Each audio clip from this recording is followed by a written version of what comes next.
180 at 180 euros. Any further advance than 180 for the lot. At 180 going at 180. Sold at 180. Sheppard's was established by my late uncle Christopher Sheppard after the Second World War, when he established an auction house in the very picturesque little village of Durrow in County Laois. It's about 60 miles southwest of Dublin. He started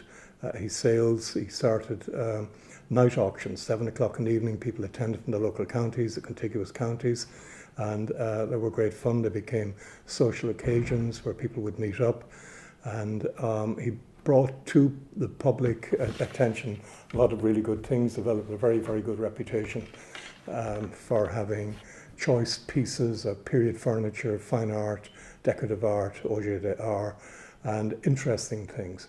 And that's a reputation that we've built on ever since. So 60, 70 years later, we're still doing the same thing. Typically, we have a major sale every 2 months. And this has been the pattern for the past 15, 20 years. Typically, they are 2-day sales, sometimes 3-day sales. The average contents ranges between 800 and 1,500 lots. So we handle about 10,000 objects a year. We ship to 40 countries worldwide, and we are one of the leading provincial auction houses in the British Isles. Typically what's offered at Sheppard's is period furniture. We're exceptionally good for Irish furniture, 18th century furniture, right through from Queen Anne, right through indeed into the early 20th century. But we have exceptional pieces over the year of Georgian furniture. We have very good paintings, fine art, and objects that people typically will see in an Irish country house. Items are consigned to Sheppard's from literally all over Ireland, from the 4 corners of Ireland. People usually contact us either by telephone, by email, they write to us, and they bring their pieces to us where we assess them. If they're accepted for sale, we will put them into a particular sale, a specialist sale, depending on what the item is, where they're assessed, where they're researched, they're measured, they're photographed, and eventually they're put into a catalogue, full colour, fully illustrated hard copy catalogue, which is also made available as a digital edition online. So prior to each auction, the objects go on view for a number of days, typically a Saturday, Sunday and Monday, when the sales are conducted on a Tuesday and a Wednesday. It's public viewing, it's open to the public, people come, they look at the objects. We have specialists on hand who can answer questions, or at least attempt to answer questions. So the public can inspect the objects, go away, think about it, and then decide whether or not they want to participate in the actual auction process. And they can bid for an object either by attending in person at the auction. They can commission us to bid on their behalf, or they can participate by telephone, whereby we will contact them and we relay the bids on their behalf live as it's happening. Or they can bid more and more so live online now, and indeed they can do that from anywhere in the world, coming through any of the 4 portals that we use, whether it's in the States, in the UK, or indeed in China.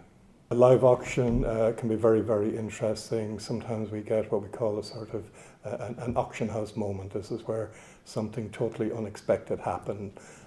Last year we had a blue and white vase, 30 centimeters high, it was Chinese. It was estimated at 100 to 150 euros. It sold for 120,000 euros. So that gets the old adrenaline flowing, and people have likened it to a blood sport, which I think is a fair analogy. Certainly some of the most interesting things that we've sold over the years have been Chinese imperial porcelain pieces, some of which have made Irish records in terms of the highest price ever achieved at public auction for an art object in Ireland. We sold, I recall a number of years ago, a little small Chinese seal, smaller than a box of matches, made from jade. It was part of the imperial collection of Chonglong, who was an emperor in the 18th century. And we sold that for 630,000 euros plus fees, which is a significant amount of money for something as tiny as that, and something we were quite pleased with.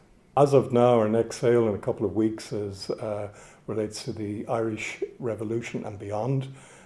It's composed of letters, artifacts and mementos from that particular period, including a rare handwritten letter by Kevin Barry, who was an Irish revolutionary who at 18 years of age was hanged by the British in 1920 for his involvement in the War of Independence. There's also a cross that was used to mark the roadside where Michael Collins was also shot dead on the 22nd of August 1922.